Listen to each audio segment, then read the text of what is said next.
오늘 말씀이 1차 선교 여행의 마지막 말씀입니다. 1차 선교 여행이 오늘 말씀으로 끝이 나는 거예요. 1차 선교 여행에서 사도 바울은 그 루스드라에서 나면서부터 못 걷던 사람을 다시 걷게 하는 놀라운 기적을 나타냈습니다.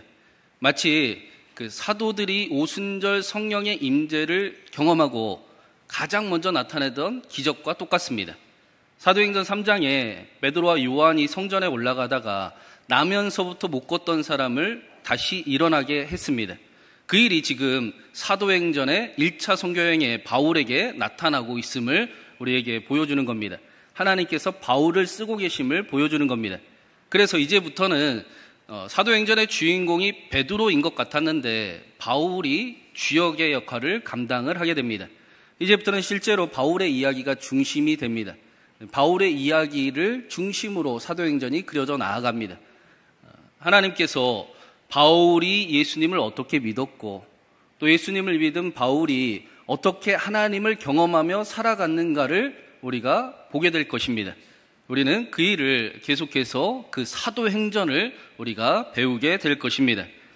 지난주 말씀에 바나바와 바울은 그 루스드라에서 놀라운 기적을 행했습니다. 그러자 사람들이 바나바를 보고는 제우스라고 이야기를 하고 바울을 보고는 헤르메스라고 이야기를 했습니다. 그러자 바나바와 바울은 자신을 신으로 칭송하려고 하고 제사를 드리려고 하는 사람들을 옷을 찢으며 말렸습니다. 사람의 영광이 드러나는 그 순간을 버리고 자신들이 영광이 받기를 거부하고 하나님의 영광만 드러나기를 간절히 바라고 있는 것입니다. 그렇다면 그 다음에 이어지는 말씀이 좋은 일, 형통한 일이 이루어져야 할 것 같습니다. 그런데 오늘 말씀은 그렇지 않습니다. 우리 19절과 20절을 한번 같이 읽어보겠습니다. 19절, 20절입니다. 유대인들이 안디옥과 이고니온에서 와서 무리를 충동하니 그들이 돌로 바울을 쳐서 죽은 줄로 알고 시외로 끌어내치니라. 제자들이 둘러섰을 때에 바울이 일어나 그 성에 들어갔다가 이튿날 바나바와 함께 더베로 가서 바울과 바나바를 핍박했던 그 유대인들, 비시디아에 있는 유대인들과 이고니온에 있는 유대인들이 바울을 쫓아왔습니다. 그리고 루스드라의 무리들을 충동했다라고 말씀합니다. 언어로 보면 그 무리예요. 그 무리라는 것은 바울과 바나바를 신이라 여기고 은혜를 받아서 바울과 바나바를 칭송했던 그 사람들을 이야기하는 것입니다. 루스드라의 그 사람들이 칭송하고 그리고 그들이 바울을 돌로 쳐서 죽였다. 이 말씀이 18절과 19절이 마치 같은 시간대 같지만 사실은 동시간대의 사건은 아닙니다. 루스드라에서 바울과 바나바가 놀라운 기적을 행했음을 그 이고니온과 비시디아의 유대인들이 들으려면 거리상 최소한 1주에서 2주의 시간은 있어야 합니다. 오늘 말씀의 20절에서도 제자들이 바울을 둘러 있었다라고 말씀을 하고 있습니다. 루스드라에 예수님을 믿고 제자의 삶을 살아가기로 한 사람들이 생길 만큼의 그런 시간적인 텀이 지금 존재하고 있다라는 것입니다. 이 시간 동안 바울이 얼마나 헌신을 다해 열심을 다해 그 복음을 전했을지는 보지 않아도 말하지 않아도 우리가 잘 알 수 있습니다. 루스드라 사람들은 하나님의 말씀을 들으며 바울과 깊은 유대감도 생겼을 것입니다. 그런데 그랬던 사람들이 유대인들의 충동질에 설득되어서 심지어는 바울을 돌로 쳐 죽였습니다. 실제로 죽었다라고 생각을 하고, 이게 완료형으로 되어 있어요. 실제로 죽었다라고 생각을 하고 바울의 시체를 질질 끌어서 성 밖에 버렸습니다. 어떻게 이런 일이 있을 수 있을까? 그 이유를 짐작을 해볼 수도 있지만, 그러나 오늘은 바울에 집중을 하면서 말씀을 함께 나누면 좋겠습니다. 바울은 자신이 루스드라 사람들에게 돌에 맞아 죽을 때 생각나는 사람이 한 사람이 있었을 겁니다. 바로 교회의 최초의 순교자인 스데반입니다. 바울은 스데반을 순교할 때 가장 앞장서서 돌을 쳐 죽이려고 했던 사람이 바로 바울이었습니다. 마지막 순간까지 그러나 성령 충만하여 자신의 몸과 영혼을 예수님께 맡겼던 스데반을 바울은 가장 앞에서 바라보고 있었습니다. 그리고 바울은 스데반의 순교가 결코 헛되지 않음도 알고 있었습니다. 스데반의 순교로 인해 세계의 역사의 변화가 시작이 되었고, 바울의 사울일 때 바울의 회심 역시도 스데반의 순교가 그 첫 시작 발단이 되었습니다. 그래서 바울 역시도 자신의 마지막 순간 자신의 몸과 영혼을 스데반처럼 예수님께 맡기는 그런 일을 했을 것입니다. 자신의 순교가 결코 지금의 죽음이 헛되지 않음도 알고 있었을 것입니다. 바울 역시 마지막 순간까지 스데반처럼 성령 충만했을 것입니다. 그런데 오늘 말씀은 바울의 인생이 여기서 끝나지 않았다라고 말씀을 합니다. 제자들이 둘러섰을 때 그때 바울이 다시 일어났습니다. 아마도 루스드라의 제자들은 바울을 장례하려고 왔을 겁니다. 바울이 실제로 죽은 줄 알았기 때문에 장례를 치르려고 바울의 시체를 찾아왔을 겁니다. 그런데 그때 바울이 일어났습니다. 예수님께서 이 단어를 부활을 설명하실 때 사용을 하십니다. 그래서 이 일어나다라는 단어가 신학적으로 매우 중요한 의미를 가지고 있습니다. 죽은 자로부터 일으킴을 받았다. 죽은 자가 다시 일으켜졌다라는 의미입니다. 바울 자신이 일어난 것이 아니고 일으킴을 당했습니다. 바울이 하나님께서 일으켜 주심을, 다시 살려 주심을 경험을 했다라는 것입니다. 그런데 오늘 말씀에 보면 이 바울이 다시 일어난 사건에 대해서는 별로 자세히 설명을 하지 않습니다. 그것보다 오히려 다시 일어난 바울이, 다시 살게 된 바울이 어떻게 삶을 살아갔는가, 무엇을 행하며 살아갔는가를 더 중요하게 우리에게 말씀을 해줍니다. 20절에 보니까 죽었다가 다시 일어난 바울은 아무 일도 없는 듯이 툭툭 털어버리고 일어나 루스드라로 들어갔다가 더베로 갔다라고 말씀을 합니다. 마치 죽음을 경험한 일이 바울에게 아무 일도 아닌 것 같습니다. 우리가 죽음을 경험을 하면, 그런 사건을 경험을 하면, 야, 더 이상은 못하겠다. 이러다가는 진짜 끝나겠네. 성교가 이제 멈췄다. 이래야 오히려 더 자연스러울 텐데, 바울은 이 정도쯤이야 하고 훌훌 털어버리고 더베로 향했다라고 말씀을 합니다. 그리고 그 다음 장면은 더 놀랍습니다. 우리 21절 말씀도 한번 읽어보겠습니다. 21절입니다. 복음을 그 성에서 전하여 많은 사람을 제자로 삼고 루스드라와 이고니온과 안디옥으로 돌아가서, 바울이 훌훌 털어버리고 더베로 갔는데, 더베가 1차 선교 여행의 마지막 종착점입니다. 그리고 1차 선교 여행이 더베에서 끝나고 나서 그러면 바로 안디옥으로 돌아갈 것 같은데, 그렇지 않고 다시 루스드라, 이고니온, 그리고 안디옥, 비시디아 안디옥으로 돌아갔다라고 말씀을 합니다. 이게 어떤 상황인가, 사진을 좀 보여드리면 훨씬 더 이해하기가 좋을 텐데 제가 한번 잘 설명을 한번 해보겠습니다. 유대 에루살렘이 이쯤에 있어요. 지중해, 여러분이 보는 방향에서 지중해 유대가 여기 있다라고 생각을 하시면 바로 위쪽에 안디옥 교회가 있었습니다. 그리고 안디옥 교회에서 1차 선교여행이 시작이 됐지요. 배를 타고 구브로라는 지중해에 있는 섬에 도착을 했습니다. 그리고 나서 배를 다시 타고 지금의 티르키예인 남부 보가로 도착을 합니다. 보가에 도착한 다음에 비시디아 안디옥을 갖고 이고니온을 갖고, 그리고 루스드라에서 죽을 뻔을 하고 더베로 간 겁니다. 그러면 안디옥 교회가 여기 있으니까 바로 가는 게 훨씬 가깝습니다. 훨씬 더 편합니다. 그리고 더베에서 그렇게 멀지 않은 안디옥 가기 전에 바울의 고향인 다소가 있습니다. 시간상으로 보면 바울은 다소 고향을 떠난 지 2년이 지난 상황입니다. 좋게 2년이 지난 상황에 또 우리가 계속해서 보았듯이 복음을 전하다가 수많은 고난을 당했고 죽음을 경험을 했습니다. 바울도 사람이기 때문에 지칠 대로 지쳤을 것이고 몸과 영혼이 쉼을 필요로 해서 더베에서 다소로 가는 것이 훨씬 당연하고 자연스러운 일일 수도 있습니다. 더베에서 자신의 고향인 다소로 바로 갔다라고 하더라도 누구 하나 손가락질 할 수도 없고 손가락질 하지도 않았을 것이고 조롱하는 사람도 없었을 겁니다.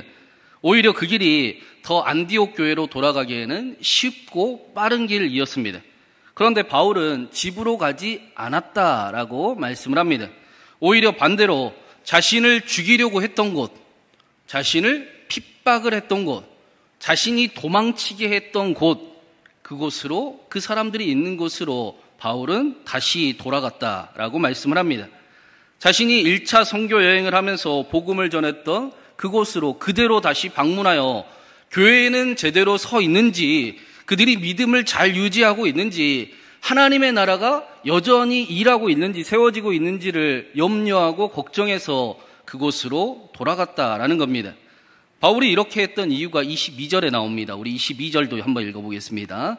제자들의 마음을 굳게 하여 이 믿음에 머물러 있으라 권하고, 또 우리가 하나님 나라에 들어가려면 많은 환난을 겪어야 할 것이라 하고, 루스드라에는 자신을 돌로 친 사람도 있었지만 자신의 그 전하는 복음을 듣고 예수님을 믿은 사람들도 있었습니다. 그런데 그들은 자신의 죽음을 목격을 했습니다. 그렇기 때문에 다시 돌아가 그들에게 여전히 하나님과 함께하고 있는 자신을 보여주기를 위해서, 그들의 믿음을 든든히 세워주기를 위해서, 그들이 복음을 잃어버리지 않기를 간절히 바라며 루스드라로, 또 이고니온으로, 또 안디옥으로 돌아갔다라고 말씀하는 겁니다. 그리고 그들에게, 복음을 들은 이들에게 말씀하기를 이 믿음에 여전히 머물러 있으십시오. 그리고 또 이어서 그 믿음을 위해 우리가 해야 될 일이 무엇이냐? 우리가 하나님의 나라에 들어가려면 많은 환난을 받아야 할 것을 알아야 합니다. 라고 말씀을 합니다. 바울의 목적은 하나님 나라에 들어가는 것, 하나님 나라에 있었습니다. 그 일을 위해 어쩌면 당연히 찾아오는 그 고난도 경험을 해야 하고 겪어야 한다라고 말씀을 합니다. 반대로 이야기하면 자신이 당했던 고난과 환난과 행했던 수고와 열심과 헌신과 또 노력이 모든 것이 하나님의 나라를 위한 일이었다라는 것입니다. 바울은 하나님의 나라를 위해 살아가는 인생이 되었다라는 것입니다. 그래서 고난을 당했어도 길이 바뀌지 않았습니다. 어려움을 만나면 내가 그것을 반드시 이긴다, 해결한다라고 이야기하지 도망치지 않았습니다. 저는 이 하나님의 나라가 한국 교회에 다시 회복이 되어야 한다라고 절실히 느끼고 있습니다. 하나님의 나라를 잃어버리니 헌신이 두렵습니다. 섬기는 일이 바보 같습니다. 능력이 나타나지 않습니다. 기독교인들이 자신이 무엇을 위해 살아가는지 모르기 때문에 말씀이 부담스럽고 어렵습니다. 뭘 그렇게까지 살아야 돼? 내가 무엇을 위해 예수님을 믿고 어디를 향해 가고 있는지를 잃어버렸습니다. 기독교의 믿음은 하나님 나라를 향해 가는 것입니다. 뜻이 하늘에서 이루어진 것 같이 이 땅에서도 이루어지기를 간절히 바라며 우리의 연약함을 하나님께 의탁하고 한 걸음 한 걸음 하나님의 나라를 향해 나아가는, 이루어 나아가는 삶을 우리가 살아가고 있는 것입니다. 자신의 성공을 위해서, 자신의 가족을 위해서, 자신이 사랑하는 사람들을 위해서 신을 찾고 신을 섬기는 것을 성경은 우상 숭배다라고 분명하게 말씀을 합니다. 그리고 성경은 분명히 너희는 먼저 그의 나라와 그의 의를 구하라. 그리하면 이 모든 것을 너희에게 더하여 주시리라. 라고 신앙의 순서가 어떻게 되는지, 신앙의 방향이 어떠해야 되는지를 우리에게 분명하게 알려주고 있습니다. 자신의 복을 위해 하나님을 찾으면 우상 숭배하는 것입니다. 반대로 먼저 하나님의 나라와 의를 구하고 모든 것 채워주시는 복을 누리며 살아가면 신앙생활을 제대로 하고 있는 것입니다. 이것이 한 끗 차이 같고 결론은 같아 보일 수도 있는데 그러나 결과는 완전히 다릅니다. 하나님의 나라를 품은 사람들은 포기하지 않습니다. 두려워하지도 않습니다. 고난을 헛된 것이다라고 이야기하지 않습니다. 삶을 대하는 자세가 달라집니다. 살아가는 모습도 능력도 달라지게 됩니다. 그 하나님의 열심이라는 책 여러분 읽어보신 분도 있을 텐데 그 남폭교회 은퇴하신 그 박영선 목사님이 이런 이야기를 그 책을 쓰신 목사님이 이런 이야기를 했어요. 책에서 한 건 아니고요. 여러분 그 학교를 가는 것과 안 가는 것이 우리 자녀들에게는 그 어디가 더 좋아 보일까요? 여러분은 어떠셨던 것 같아요? 학교를 가는 것과 안 가는 것 뭐가 더 좋으셨던 것 같아요? 학교를 가는 것은 환난이지요. 그러나 안 가면 바보가 됩니다. 환난의 개념을 잘잘못으로 이해하는 것, 고난이 마치 하나님의 저주와 벌이라고 여기게 만드는 것, 그것이 기독교를 왜곡시키는 가장 큰 성공한 거짓말이 되었다라고 이야기합니다. 기독교는 당연히 환난이 있고 그 환난을 어떻게 견디느냐 정도가 아니라 환난이 일을 하고 있다는 것, 우리가 학교를 다니고 있다는 것, 우리가 공부를 하고 있다는 것을 이해해야 합니다. 그래야 성경이 말하는 구원이 우리에게 현실적으로 어떻게 진행되는가를 경험할 수 있는 것입니다. 알아갈 수 있는 것입니다. 구원을 경험한 사람들, 구원을 아는 사람들이 되는 것입니다. 하나님 나라를 소유하게 되면 고난을 바라보는 자세가 달라지게 되지요. 고난이 이유가 없다라고 여기지 않습니다. 분명한 고난의 이유가 있습니다. 우리의 수고와 헌신이 고난이 그저 고난으로만 끝나지 않음을, 헛수고가 아님을 우리는 알고 있습니다. 고난을 통해, 수고를 통해, 헌신을 통해 하나님의 나라가 가까워지고 있음을 볼 수 있습니다. 그래서 세상은 섬김을 바보 같다라고 이야기하나 예수님을 믿는 사람들은 섬김이 영광이다라고 고백을 합니다. 사람들은 순종을 어렵다라고 이야기를 하고 헌신이 무가치하다라고 이야기할지 모르겠지만 예수님을 따르는 사람들은 순종을 영광이라고 이야기하고 헌신이 능력이라고 이야기를 합니다. 아멘 소리가 한마디도 안 나오네요. 하나님의 나라를 이루어가는 힘이 헌신과 섬김과 순종과 예수 그리스도의 십자가의 길 위에 있기 때문입니다. 십자가의 토가 멸망당할 이들에게는 미련한 것일지 모르지만 구원을 받은 우리에게는 하나님의 능력임을 우리가 알기 때문입니다. 미국의 여론조사 기관에 전에도 한번 말씀드린 적이 있었는데 선진국 17개국 우리나라를 포함해서 설문조사를 한 적이 있었습니다. 여러분의 인생이 가장 의미 있게 만드는 것은 무엇입니까? 여러분은 여러분의 삶을 가장 의미 있게 만드는 것은 무엇입니까?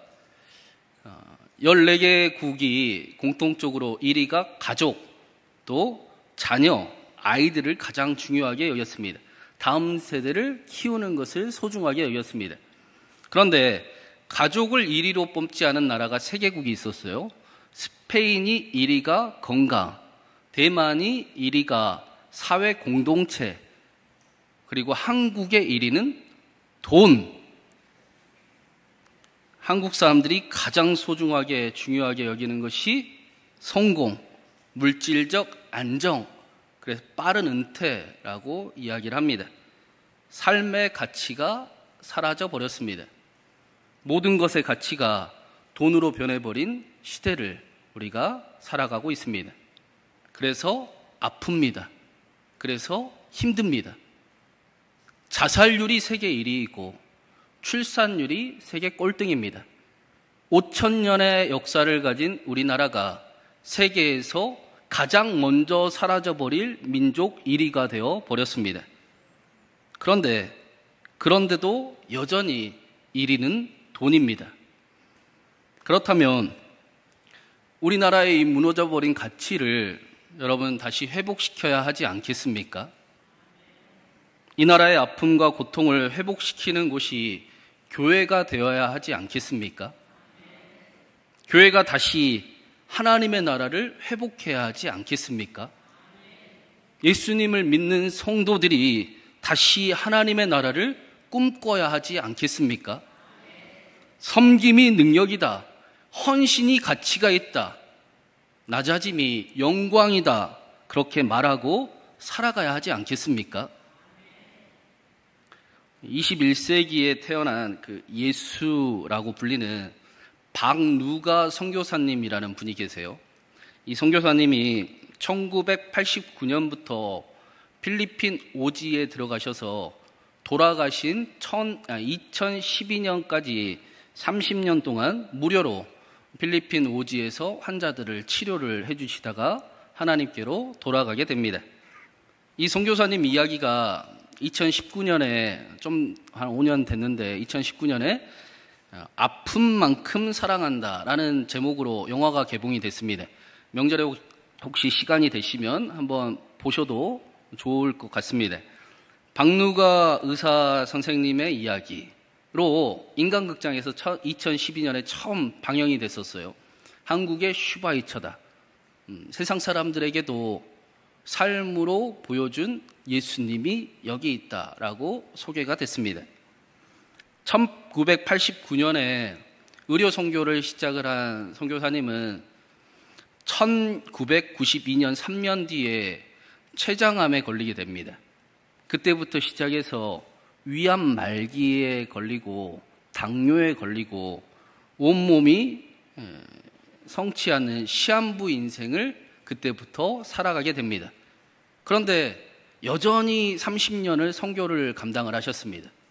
30년 동안 필리핀 오지에서 무료로 그들을 돌봐주고 그들을 살리는 일을 행하셨습니다. 몸이 약해져서 오지를 다니다 보니까 걸릴 수 있는 전염병은 다 걸렸대요. 1종, 2종, 3종 전염병을 다 걸리게 되더라라고 이야기를 합니다. 그런데도 하나님 제가 1년에 1,000명씩 살릴 겁니다 라고 약속을 하셨습니다. 자신의 질병과 문제가 별로 상관이 없다라는 겁니다. 마치 바울이 죽음을 경험한 그 일이 아무 일도 아닌 것처럼 훌훌 털어버린 것처럼 자신 앞에 눈앞에 엄청난 문제와 어려움을 만나도 반드시 내가 해결한다, 반드시 이긴다라고 도망치지 않았던 것처럼 선교사님 역시 내가 움직이면 한 명이 산다라고 이야기를 하셨습니다. 그래서 위암이 재발이 돼서 항암 치료를 한국에 와서 30번을 했는데 항암 치료가 끝나면 바로 필리핀으로 들어가셨대요. 항암 치료를 하고 그날이 아니면 이틀째, 3일째면 아예 기운을 차릴 수가 없어서 선교를 쉬어야 되기 때문에 바로 필리핀으로 들어가셨다라고 합니다. 박누가 선교사님 역시 의사로서 부에 대한 또 명예에 대한 욕망이 있었지만 그러나 작은 쪽방에 눕더라도 나는 나를 필요로 하는 곳에 있는 것이 훨씬 더 행복하다, 가치 있다라고 이야기를 했습니다. 선교사님 살아계실 때 직접 말씀하시는 마지막 간증을 영상으로 보았습니다. 선교사님이 자신이 선교하는데 하도 전염병이 걸리니까 하나님께 물었대요. 하나님, 내가 선교하는데 1종 주시고 2종 주시고 3종 주시고 그게 복도 아니고 상도 아니고 전염병을 그렇게 계속 주십니까? 라고 요절을 보니까 하나님이 이런 말씀을 주시더랍니다. 야, 너 실력 좋냐? 아니요, 하나님, 저 그냥 그저 그런 실력이 있는데요. 그러면 너 의료기기도 있고 또 장비 가지고 다니냐? 아니요, 저 청진기랑 약가방 하나밖에 없습니다. 그래도 내 말을 못 알아듣냐? 이 돌파라.